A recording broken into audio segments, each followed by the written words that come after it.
Social democratic party of India ने election commissioner Karnataka को एक मेमोरेंडम पेश किया है कि शहर बेंगलुरु के तमाम असेंबली हलकों से वोटर डेटा की चोरी एक गैर सरकारी तंजीम की जानिब से हुई है।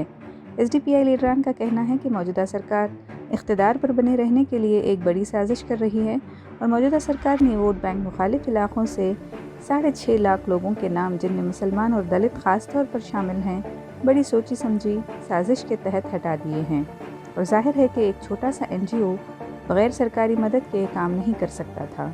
इस तरह की कोशिश नई नहीं बल्कि 12 वोटर लिस्टों से समाज के उन तबक़ात के नाम हटाने की कोशिश होती रही है जो गुर्बतज़दा और पसमानदा हैं, लेकिन इस बार पहली मरतबा बेंगलुरु के वोटरों के इनफरादी डेटा को एक निजी इदारे ने खतरे में डाल दिया है। ಇವತ್ತು ನಾವು ಚುನಾವಣಾ ಆಯುಕ್ತರಿಗೆ ಒಂದು ದೂರನ್ನು ತೊಗೊಂಡು ಬಂದಿದ್ದೀವಿ ಸೋಷಿಯಲ್ ಡೆಮೋಕ್ರೆಟಿಕ್ ಪಾರ್ಟಿ ಆಫ್ ಇಂಡಿಯಾದಿಂದ। ಏನಂತಂದರೆ ತಮ್ಮೆಲ್ಲರಿಗೂ ಕೂಡ ಈಗಾಗಲೇ ಗೊತ್ತಾಗಿದೆ, ಮತದಾರರ ವೈಯಕ್ತಿಕ ಮಾಹಿತಿಗಳನ್ನು NGOಗಳ ಮೂಲಕ ಕಲೆಕ್ಟ್ ಮಾಡಿ ಅವರು ಯಾವ್ಯಾವ ಪಾರ್ಟಿಗಳಿಗೆ ಫೇವರ್ ಆಗಿದ್ದಾರೆ ಅಥವಾ ಇಲ್ಲ ಅನ್ನೋಂಥ ಮಾಹಿತಿನ ಕಲೆಕ್ಟ್ ಮಾಡಿ ಈ BJP ನೇತೃತ್ವದ ಸರ್ಕಾರ ಒಂದು ಷಡ್ಯಂತ್ರವನ್ನು ಮಾಡಿದೆ। ಯಾರು ತಮಗೆ ಅನುಕೂಲಕರವಾದಂತಹ ಮತದಾರರಲ್ಲ ಅಂಥವ್ರನ್ನ ಪತ್ತೆ ಹಚ್ಚುವಂಥದ್ದು, ಅವರ ಹೆಸರುಗಳನ್ನು ಮತದಾರ ಪಟ್ಟಿಯಿಂದ ಡಿಲೀಟ್ ಮಾಡುವಂತಹ ಒಂದು ಕ್ರಿಮಿನಲ್ ಅಪರಾಧವನ್ನು ಈ ರಾಜ್ಯ ಸರ್ಕಾರ ಮಾಡಿದೆ। ಇದರಲ್ಲಿ ಹಲವಾರು ಜನ ಭಾಗಿಯಾಗಿದ್ದಾರೆ। ಯಾಕಂದರೆ ಇದು ಒಬ್ಬಿಬ್ಬರು ಸೇರಿ ಮಾಡುವಂಥದ್ದಲ್ಲ, ಕೇವಲ ಒಂದು NGO ಮಾಡಿಬಿಡ್ತು ಅಂತ NGO ಮೇಲೆ ಹಾಕಿ ಇದನ್ನು ಈ ಸರ್ಕಾರದ ಏನು ಪ್ರತಿನಿಧಿಗಳೇನಿದಾರಲ್ಲ ಅವರು ಇದನ್ನು ತಲೆ ತಪ್ಪಿಸ್ಕೊಳ್ಳುವಂಥ ಕೆಲಸ ಅಲ್ಲ ಇದು।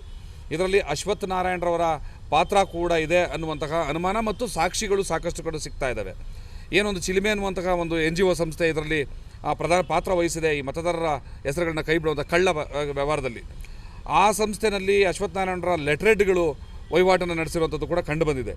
ಸೊ ಹಾಗಾಗಿ ಈ ಇಡೀ ಸರ್ಕಾರವೇ ಮೋಸ ಮತ್ತು ಕಳ್ಳರ ಸರ್ಕಾರವಾಗಿದೆ। ಇಲ್ಲಿವರೆಗೂ ಕೂಡ ಜನರ ಸವಲತ್ತುಗಳನ್ನ ಕದ್ದಿದ್ದಾಯಿತು, ಕರೋನಾ ಸಂದರ್ಭದಲ್ಲಿ ಔಷಧಿ ಮಾತ್ರೆಗಳನ್ನ ಕದ್ದಿದ್ದಾಯಿತು, ಅವ್ರ ಹೆಸರಿನಲ್ಲಿ ಬೆಡ್ ಕೊಂಡ್ಕೊತೀವಿ, ಆಕ್ಸಿಜನ್ ಕೊಂಡ್ಕೊತೀವಿ ಅಂತ ಕೋಟ್ಯಾಂತರ ರೂಪಾಯಿ ಲೂಟಿ ಮಾಡಿದ್ದಾಯಿತು, ಕೊನೆಗೆ ಮತದಾರರನ್ನು ಕೂಡ ಕಳ್ಳತನ ಮಾಡುವಂತಹ ಹೀನ ಪರಿಸ್ಥಿತಿಗೆ ಈ BJP ಸರ್ಕಾರ ಇಳಿದಿದೆ।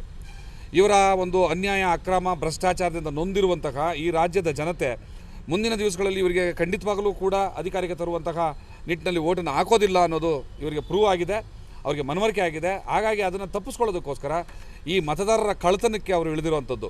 ಅದಕ್ಕೆ ಸಂಬಂಧಪಟ್ಟಂತೆ ನಾವು ಇವತ್ತು ಚುನಾವಣಾ ಆಯೋಗಕ್ಕೆ ದೂರನ್ನು ಕೊಟ್ಟಿದ್ದೀವಿ। ಚುನಾವಣಾ ಆಯುಕ್ತರ ಹತ್ರ ಕೂಡ ನಾವಿವಾಗ ಮುಖಾಮುಖಿಯಾಗಿ ಚರ್ಚೆಯನ್ನು ಮಾಡ್ತಾ ಇದ್ದೀವಿ। ಒಂದು ಸಣ್ಣ ಮಾಹಿತಿ, ಬಹುಶಃ ಕೇವಲ ಬೆಂಗಳೂರು ಒಂದರಲ್ಲೇ 6.5 ಲಕ್ಷಕ್ಕೂ ಹೆಚ್ಚು ಜನ ಮತದಾರರ ಹೆಸರನ್ನ ಪಟ್ಟಿಯಿಂದ ಕೈ ಬಿಟ್ಟಿರುವಂಥದ್ದು, ಮತದಾರ ಪಟ್ಟಿಯಿಂದ। ಅದನ್ನು ನೀವು ಗಮನಿಸಬೇಕಾಗಿರುವಂಥದ್ದು, ಅತಿ ಹೆಚ್ಚು ದಲಿತ ಮತ್ತು ಮುಸಲ್ಮಾನ ಸಮುದಾಯದ ಮತದಾರರೇನಿದ್ದಾರೆ ಅವರ ಹೆಸರುಗಳನ್ನ ಡಿಲೀಟ್ ಮಾಡಿರುವಂಥದ್ದು। ಈ ಕಾಂಗ್ರೆಸ್ ಅದು ಏನು ಮಾಡ್ತಾ ಇದೆಯೋ, ಸುಮ್ಮನೆ ಒಂದು ಏನೋ ಧ್ವನಿಯನ್ನು ರೈಸ್ ಮಾಡುತ್ತೆ, ಮತ್ತು ಈ ಕಳೆದಲ್ಲಿ ತಾನೂ ಭಾಗಿ ಏನೋ ಅನ್ನೋ ರೀತಿಯಲ್ಲಿ ಮೌನ ವಹಿಸಿ ಸುಮ್ಮನೆ ಕೂತ್ಕೊಂಡ್ಬಿಡುತ್ತೆ। So SDPI Social Democratic Party of India ಈ ವಿಚಾರದಲ್ಲಿ ತನ್ನ ಹೋರಾಟವನ್ನು ಕೈ ಬಿಡೋ ಪ್ರಶ್ನೆಯೇ ಇಲ್ಲ। ಚುನಾವಣಾ ಆಯೋಗಕ್ಕೆ ಮನವಿ ಮಾಡ್ತಾ ಇದೆ ಮತ್ತು ದೂರು ನೀಡ್ತಾ ಇರೋದೇನು ಅಂತಂದರೆ, ಈ ಎಲ್ಲ ಅಕ್ರಮಗಳ ಬಗ್ಗೆ ಸಂಪೂರ್ಣ ತನಿಖೆಯಾಗಿ ಏನು ಮತದಾರರ ಪಟ್ಟಿಯಿಂದ ಕೈ ಬಿಟ್ಟಿರುವಂಥ ಅನ್ಯಾಯ ಆಗಿದೆ ಅವರೆಲ್ಲರನ್ನೂ ಕೂಡ ಮತ್ತೆ ಒಂದು ಪರಿಶೀಲನೆ ನಂತರ ಸೇರಿಸಿ ಈ ಪ್ರಕ್ರಿಯೆಗಳೆಲ್ಲ ಪೂರ್ಣಗೊಂಡು ಇದರಲ್ಲಿ ಯಾರ್ಯಾರು ತಪ್ಪಿತಸ್ಥರಿದ್ದಾರೆ ಇವರಿಗೆ ಉಗ್ರ ಕ್ರಮ ತೊಗೋಬೇಕು। ಅವರು ಚುನಾವಣಾ ಆಯೋಗ ತನ್ನ ವ್ಯಾಪ್ತಿನಲ್ಲಿ ಏನೆಲ್ಲ ಕ್ರಮ ತೊಗೋಬೇಕು, ಮತ್ತು ಕಾನೂನಿನ ಕೈಗೆ ಏನು ಯಾರಿಗೆ ಯಾವ ಇಲಾಖೆಗೆ ಏನು ಒಪ್ಪಿಸಿ ಹೇಗೆ ಮಾಡಬೇಕು ಅದನ್ನು ಕೂಡ ಮಾಡಬೇಕು ಅಂತ ಹೇಳ್ತಾ ಇದ್ದೀವಿ। देखिए, आज अभी अखबारों से मालूम हुआ है कि एक चिलम NGO है जिसके ज़रिए वोटर्स का जो है वो जो भी डाटा कलेक्ट करने का है उसके ताल्लुक़ से एक बहुत बड़ी ख़बर आई है।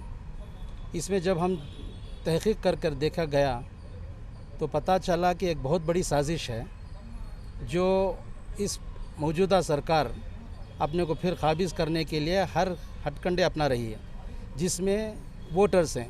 आपको मालूम है कि इलेक्शन में लोकतंत्र है जो वोटिंग के बुनियाद पर ही होता है। तो जहाँ जहाँ भी आबादी है जो उनके मुआफ़िक़ नहीं है, जो उनके मुखालिफ है, उसकी इन्होंने निशानदाही करने के लिए एक मंसूबा बनाया। एक NGO को एक कॉन्ट्रैक्ट दिया डाटा कलेक्ट करने का, लेकिन उसके पीछे असल मकसद ये था कि हर उन इलाक़ों के अंदर जो वोटर्स हैं वो वोटर्स को किस तरह से उनको ख़त्म किया जाए। ये साजिश में ये निकल कर आया है कि तकरीबन 6.5 लाख वोटर्स के नाम वोटर लिस्ट से गायब कर दिए गए हैं, और मुख्तलिफ बेंगलोर सिटी के ताल्लुक़ से ही ये मैं कह रहा हूँ। तो उसमें हर हल्का, हर वार्ड के अंदर ये काम किया गया है, और इसके पीछे कार्रवाई जो है एक छोटी सी एक NGO नहीं है बल्कि सरकार भी खुद इसमें मुनव्विस है।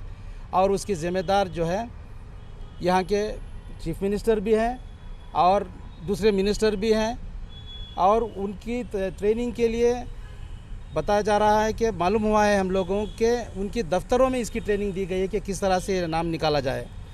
इसके तहत अगर देखेंगे तो मुसलमानों के नाम और दलितों के नाम बिलखुसूस वोटर लिस्ट से गायब कर दिए गए हैं, और ये इस साजिश है, और ये काम इसलिए है कि वो जो उनको वोट नहीं करेंगे इस वोटर के नाम को गायब करने का काम किया गया है। इसके ताल्लुक़ से हमने यहाँ पर आज इलेक्शन कमीशन के ऑफिस में आकर हमने ये अर्ज़ी दी है और इसके ऊपर तहक़ीक़ करना है, और तहक़ीक़ जब तक होकर ये सारे नाम फिर से दर्ज नहीं किया जाएंगे उस वक्त तक इलेक्शन को फिर दोबारा नहीं लाना है बोलकर हमारा ये एक पैगाम है।